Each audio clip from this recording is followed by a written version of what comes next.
Thank you very much. Geneviève Savigny. I am a farmer in Provence and a member of the Farmers' Union in France. I'm also engaged in as European coordinator for Via Campesina, which is the international organization for Via Campesina. Now, I'm just going to correct perhaps a minor error. It doesn't find its roots in South America, but it was in 1993 in Mons in Belgium that the organization was launched. And it was in 93 that these various organizations came together and decided to found their own movement in order to give their voice a stage. Europeans were represented by the CPE, which was created in 1986 with workers, which is a movement from the 70s. And then this led to the creation and establishment of the Confédération Paysanne. Now, what was important in Mons in 1993, there were agricultural organizations who came together to work together with NGOs. But the farmers said that they wanted their own voice. They didn't want to be overtaken by the NGOs, which led to the establishment of a movement representing agricultural workers. And then from 1993, it gathered momentum very quickly. I think there is an important combination of phenomena that were striking the agriculture. There was globalization, the creation of the WTO, the growing pace of agricultural reform in various countries, which led to the momentum which created this movement, which now gathers about 80 organizations around the world. So our own French organization contributes to this movement to defend agricultural interests. We talk on behalf of billions of people around the world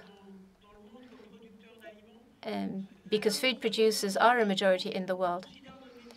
We consider our trade not just as an economic activity, but we manage sometimes a small parcel of land that has been inherited. And our purpose in life is not only to inherit this land and use it for economic purposes, but also to preserve it, to pass it on to the next generations. And therefore, there is a responsibility to manage this land properly, being aware of our social and environmental role. Our social role, we believe, is very important. And for this reason, I was happy to accept the invitation to participate in this debate on social justice and the energy transition with a focus on agriculture. Because for us, people are key. We defend people. We don't defend a trade, which, again, ties in very much to other trade unions in France, which are perhaps are trying to defend agriculture as a sector, whereas we defend land and we defend individuals. So we're trying to highlight somewhat this side to the debate. As the speaker before me said, the 2008 crisis was a turning point. We saw that there was competition for biofuels, which led to fast increase in prices and led to demonstrations, hunger demonstrations for people who were caught in the poverty trap. And people in agriculture weren't able to adapt to market forces because of the lack of investment in a number of agricultural countries. The farmers are very poor, prices were very low, there wasn't much investment, and therefore it's very difficult to adapt to a sudden change in market demand. It's just not physically possible, especially when you're thinking about the crops that we are sowing. We can't speed up the yield. Now, the increase in biofuels obviously led the agricultural sector being very attractive, but this was a disaster for farmers in the south, and not just in south, also in Europe. We can see that the problem led to threatening the livelihoods of people in many areas, in Romania, in Bulgaria, in countries where land is cheaper and where investors were tempted to go to grab land. Now, we have landmatrix.org, which is a website that looks at land grabbing. There are about 37 million hectares that are subject to large-scale transactions. In Somalia, there is millions of hectares in question, with thousands of people who are being displaced and forced to leave their land. And these Somalians then are found in the makeshift rafts that are trying to cross the Mediterranean. And I was hoping to talk about a demonstration that was supposed to be organized, but it was banned.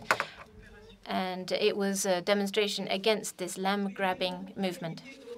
The European responsibility in this matter is very important as well, because you have large biofuel organizations. Given the thrust for the energy shift, it not only impacts corn, it also impacts metal prices and rapeseed. In France, rapeseed areas or rapeseed in France is used for biofuel production now. In Germany, it's 800,000 hectares of corn that is used for ethanol. And so there is a definite competition now between food and cultures used for biofuel. And therefore, this is a mechanism that has a vast impact on agriculture. Following the growing awareness of the issues at play,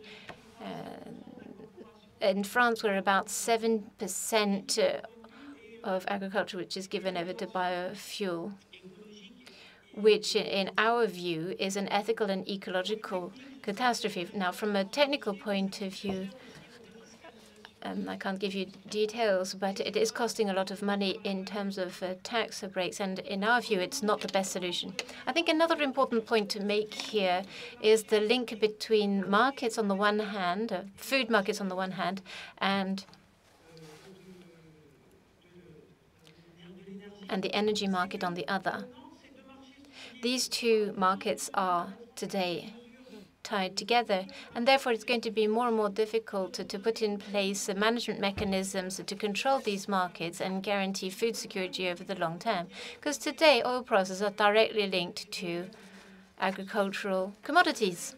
And this is an economic aspect which compounds the outlook for the future and makes it more difficult to have comprehensive agricultural policies. So these energy policies have been founded on the use of biomass, and I think that this is not the right solution. Now, even non-agricultural biomass, from our point of view, it's simply an excuse to sweeten the pill for the next generations, saying that the first generation, this is the first step, and it will, in the end, only make the problem worse and lead to more waste of agricultural land for producing biofuels alone. Now, another reason that the solution isn't in this biofuels, mass biomass production is also a waste of energy. We say that agriculture is responsible for a large part of greenhouse gases. Now, I have figures, obviously, that can be subject to debate, but 15% of GHGs from agriculture comes from the use of fertilizer. Fertilizer uses up a lot of energy. Using nitrate-based fertilizers, you need a lot of energy to create the nitrates that then go into the earth, into the soil. Producing herbicides and pesticides is also expensive. Transporting the agricultural product over kilometers is also adding to energy consumption. Without counting the processing of biofuels and the conversion of farmland, which was grazing land or fallow land. For example, 15 to 18% of GHGs, which are linked to the conversion of land use, transforming forests into grazing lands and grazing lands into farmland. And this releases CO2 as well. There were figures given yesterday, and it's quite significant when you take into account the amount of carbon contained in the soil. So the soil can be a carbon sinker, but can also be a source of CO2 emissions. I'm not going to spend too much time on food which is wasted, but I think it is important to focus on an industrial model with standards for processing. Because, for example, at the moment, we have standards in agricultural processing which require a lot of sorting for branches and leaves, etc. Now, today we're also looking at food diets, which are fairly low cost. And in many cases, as we said yesterday, the food budget is the variable budget.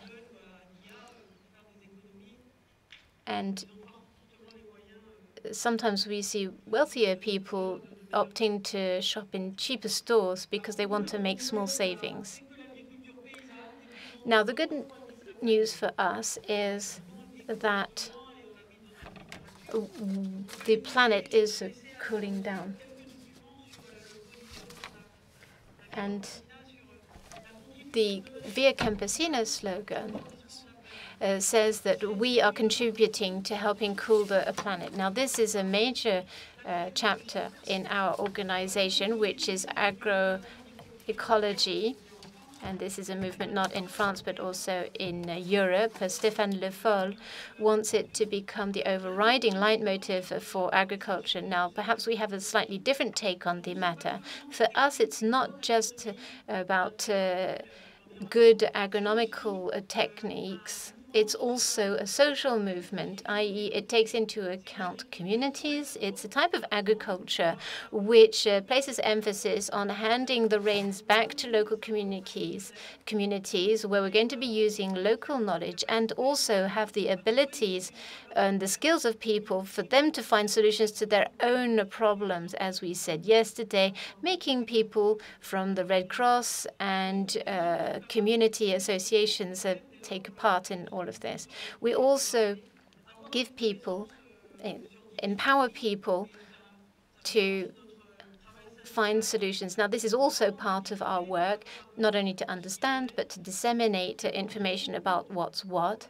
And I think it's very important for local communities to find suitable solutions to their local issues. So at Via Campesina, we believe agriculture needs autonomy because gains in productivity solely based on the current way of accounting things, it's yield per hectare, which doesn't take into account the energy buried or incorporated in the form of petrol, tractors, transport. All of that is not taken into account. We simply talk about competitiveness without taking into account all the externalities, how much it costs to produce this yield, including in energy terms. So it's very important for us to take into account those factors. And for us, productivity will be per hectare. And I will turn to Mr. Petit, since he's only mentioning increases in productivity. French farmers know that they have made huge gains in productivity over the last 50 years, and revenue has continued to increase. Population levels have increased. We have increased productivity, and yet 40% of farmers still get paid less than minimum wage. So the gains in productivity are grabbed by the supply chain, those who can just grab a phone. As a farmer, you don't have the flexibility to change production from one day to another. That's what supermarkets can do, and it's the speculators which have jumped into the chain and can speculate on different types of goods, and to the detriment. So since they can take these measures very immediately, we need to abandon this idea of progress, which is one that we have followed for the last 50 years and has major social and ecological repercussions, because this productivist type of agriculture is 80% responsible of greenhouse gas emissions from the farming sector.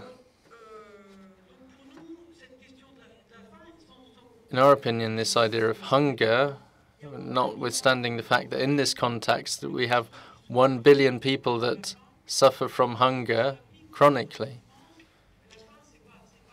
And don't forget that hunger is not just abstract, it's suffering, it's incapacity to go to school, to follow lessons if you're lucky enough to go to school. It's kilometers, miles of journeys to fetch wood. It's a situation which is unacceptable in a world which has enough to feed everybody. So we believe this issue of hunger is a matter of justice. And I'll give you a few figures. 70% of food is produced by small-scale farmers. So this is food production, not total farm production, because you can see what's produced for animals and energy also, but for food purposes, 70% comes from small-scale farms. And according to another study by an NGO called Grain, which works a lot on these issues, these small-scale farmers only own 25% of cultivatable soil, and that surface is diminishing through land grabbing and the effects of competition from urbanization and demographics, which means that in some countries the land available for these small-scale farmers is decreasing in size. Let's not forget that Europe, which boasts of its productivity, is renting 25% of its land from elsewhere to feed our animals with imports of soybeans and other types of food. We are not self-sufficient. We import the equivalent of 58% of what we produce ourselves.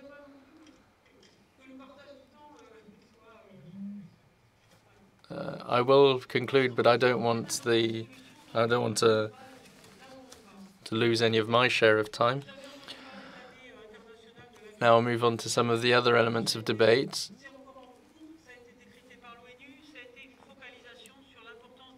There's been a focus by the UN on the importance of small-scale farming to feed the world. This is a matter that shouldn't be forgotten.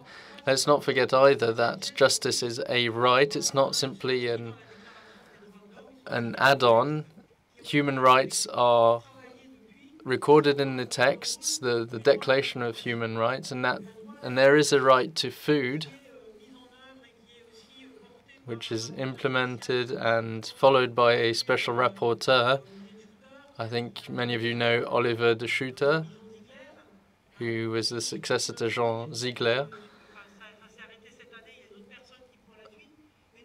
There's a successor to him coming up, but we do hope that this right to food is sufficient leverage to set as a priority the feeding of populations rather than other industrial priorities. With regard to Via Campesina, we also fight for the rights of small-scale farmers, because the right to earth and to seeds is not a sufficient tool to fight against land grabbing, or, for example, the obligation to purchase some types of seeds, which is leading to disaster in many countries. We also fight at local level to have suitable policies. I think even as we see the idea increasing internationally of small-scale farming being promoted, the agricultural reform in Europe has not taken into account that. and aid is handed out per hectare, and so there's not that awareness at European level, and the climate aspect has not been taken into account, and France is once again a poor pupil. And the European Commission has even wrapped us on the knuckles to say that the climate has not been taken into account enough in our own environmental measures for the French agricultural policy. To conclude my conclusions, just a couple of words to stress the importance of local initiatives, not only in the agricultural sector, but which work on the transition that we mentioned yesterday, transitional cities and local groups working, using their experience. So it's not on the macroeconomical level, but it's at local level. And there's a huge driver of change and renewal for tomorrow in the fight against climate change and the necessary energy transition.